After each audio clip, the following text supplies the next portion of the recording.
Assalamualaikum warahmatullahi wabarakatuh. Perkenalkan, nama saya Fadia Safira dengan NIM 3519063. Di sini saya mahasiswi IAIN Pekalongan jurusan Bimbingan Penyuluhan Islam.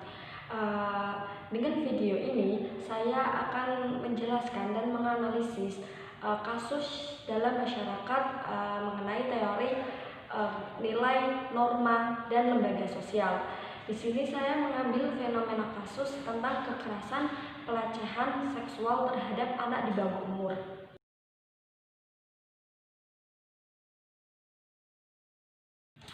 Maraknya pemberitahuan di media massa mengenai kekerasan dan pelecehan terhadap anak cukup membuat masyarakat terkejut. Kasus kekerasan ini masih menjadi fenomena yang lebih hangat-hangatnya, yang lebih gentar-gentarnya, dan lebih viral-viralnya. Hal ini disebabkan kebanyakan anak-anak menjadi korban atas kekerasan atau pelecehan seksual tidak melaporkan kepada pihak berwenang yang wajib.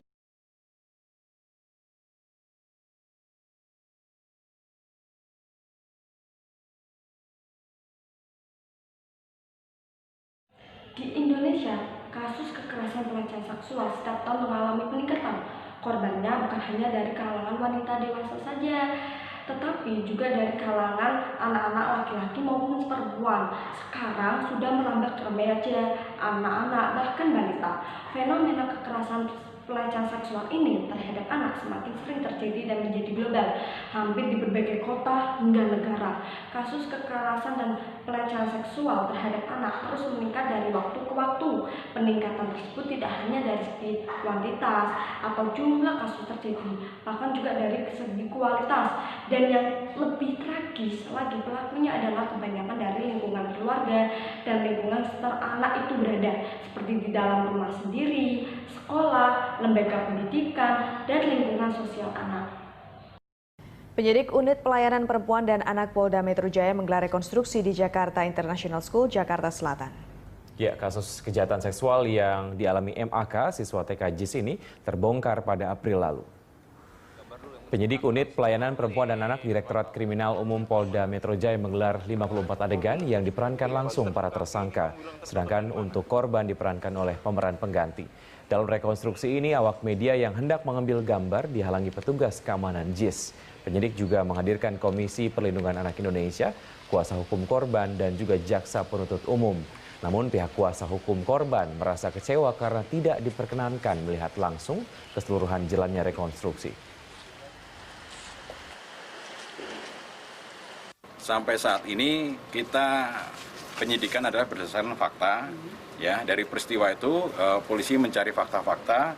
Kemudian dari fakta itu sampai saat ini masih kita temukan 5 orang tersangka sama dengan 1 orang yang meninggal dengan 1 korban sampai saat ini yang kita lakukan proses penyidikan termasuk proses pemeriksaan. Dari beberapa contoh fenomena kasus tadi, kasus pelecehan dan kekerasan seksual terhadap anak di Indonesia yang semakin memprihatinkan. Kekerasan terhadap merupakan perbuatan disengaja yang menimbulkan kerugian atau bahaya terhadap anak-anak, baik secara fisik maupun emosional. Kekerasan seksual dapat dilihat dari sudut pandang biologis dan sosial, yang kesemuanya berkaitan dengan dampak psikologis pada anak. Kekerasan seksual terhadap anak-anak dapat dikatakan termasuk kejahatan pedofilia. Pedofilia adalah perilaku manusia dewasa yang memiliki penyimpangan seksual dengan anak-anak.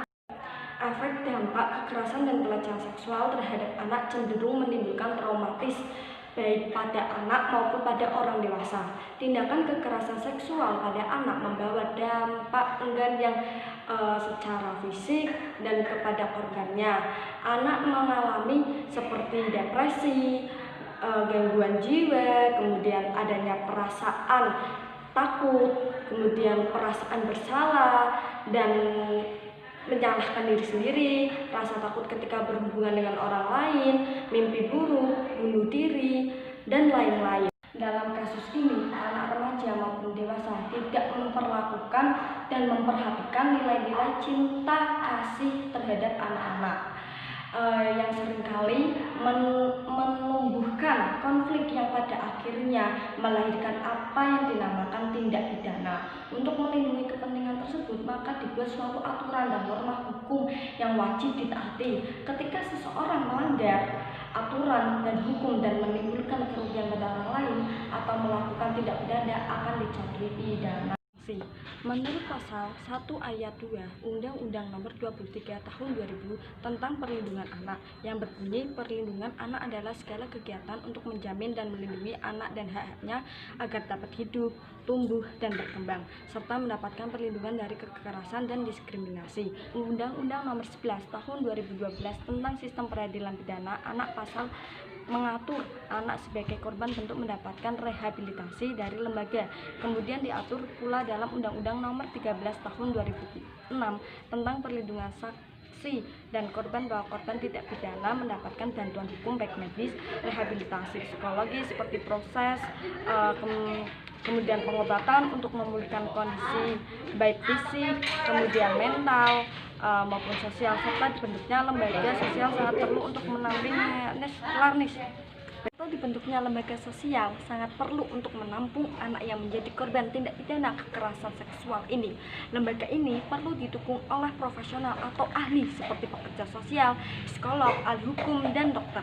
Maka dari itu kita perlu menyikapi dengan kewaspadaan dan ketegasan mengurai kejahatan kekerasan dan pelecehan seksual terhadap anak di bawah umur dengan cara kita melakukan memutus mata rantai kejahatan ini agar tidak terus-menerus terulang dan posisi anak sebagai korban dapat terlindunginya. Sekian dan terima kasih dari video saya. Apabila ada tutur kata yang kurang baik dan kurang berkenan, mohon maaf sebesar-besarnya. Wallahu muwaffiq ila aqwamit thoriq. Wassalamualaikum warahmatullahi wabarakatuh.